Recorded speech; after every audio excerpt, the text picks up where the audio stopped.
Bonjour, Mathieu Spinozzi de la série Guyane. Ce soir, Moudachou reçoit Kim Chapiron, le réalisateur, dans son gros journal. Et le gros journal, c'est maintenant.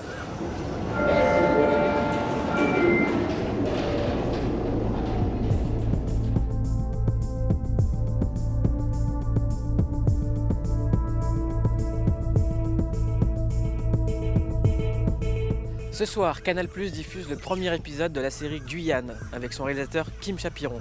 On a posé notre plateau en plein cœur de la forêt tropicale, là où il y a du danger et des animaux de ouf.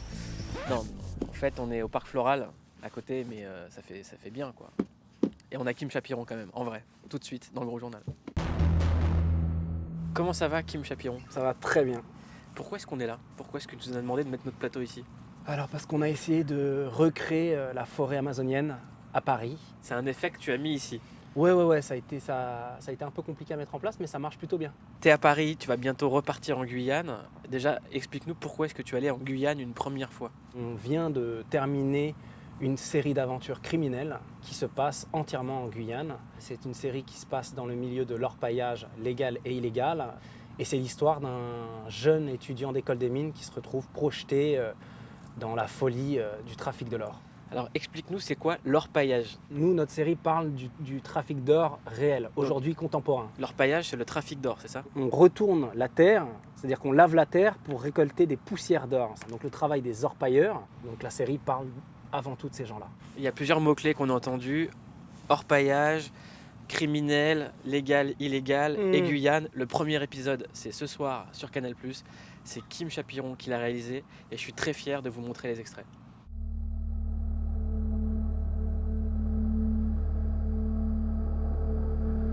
Ici, la nature fait la loi. Les hommes n'en ont aucune.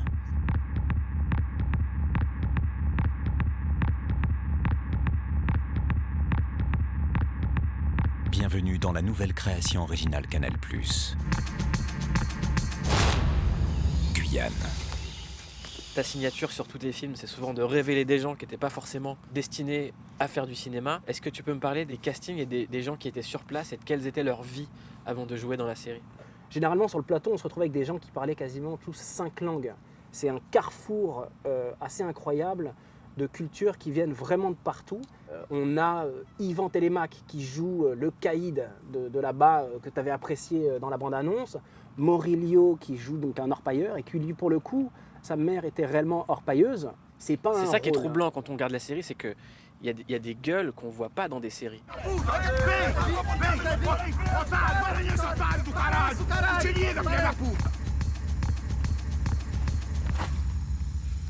Servez-vous.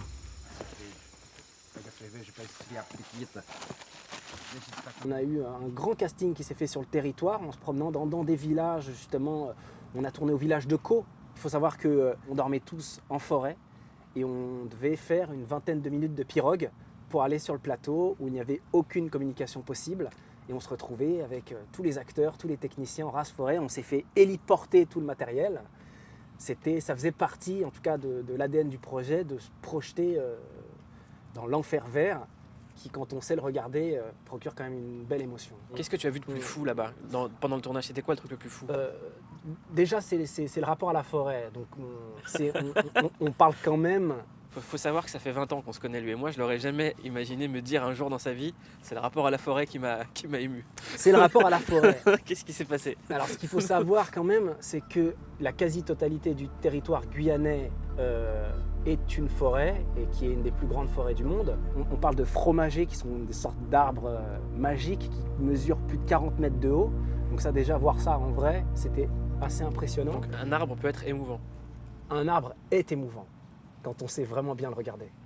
Et donc dans cette forêt, on retrouve une masse d'animaux assez fous, quoi. Donc là, au hasard, je peux parler par exemple du capybara, qui est une sorte de sanglier avec une tête de castor et une queue de rat.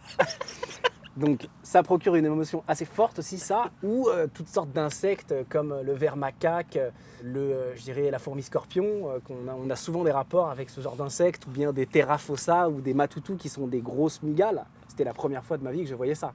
Est-ce que tu as eu la fièvre tropicale sur ton âge? Est-ce que tu es devenu fou à un moment? Déjà, c'est une quête sans fin que j'essaie de vivre tous les jours. Tout ton quotidien, il y a une dose de folie que tu... J'essaye de la chercher partout et là, justement, on m'avait rencardé. Apparemment, il y avait une grande folie à disposition et donc j'y suis allé. Je dirais que c'est la raison principale. Donc on parle de la fièvre de l'or, on parle de l'enfer vert, tout ça, en effet. C'est-à-dire que quand on va là-bas, on s'imagine tout ça. Et j'ai envie de dire, c'est bien plus fou que tout ça. Nous, ce soir, on regarde Guyane, le premier épisode sur Canal+. J'espère que vous allez aimer autant qu'on a aimé. Merci beaucoup d'être venu. Merci On se Mouloud. retrouve demain à la même heure pour le gros journal sur Canal+, et la version intégrale sur click.tv et sur MyCanal. À demain. On a tous en mémoire l'attentat horrible qui a eu lieu à Istanbul pendant les fêtes. Et moi, il y a quelque chose qui m'a troublé, c'est que j'ai rarement vu la jeunesse turque qui vit en France s'exprimer. Et j'ai rarement vu la jeunesse tout court en parler, alors que c'est la jeunesse qui a été visée ce soir-là. On a décidé de faire une émission pour en parler et on a une invitée à vous présenter ce soir. On a décidé de vous flouter son visage et de ne pas donner son nom pour sa sécurité. Comment ça va ?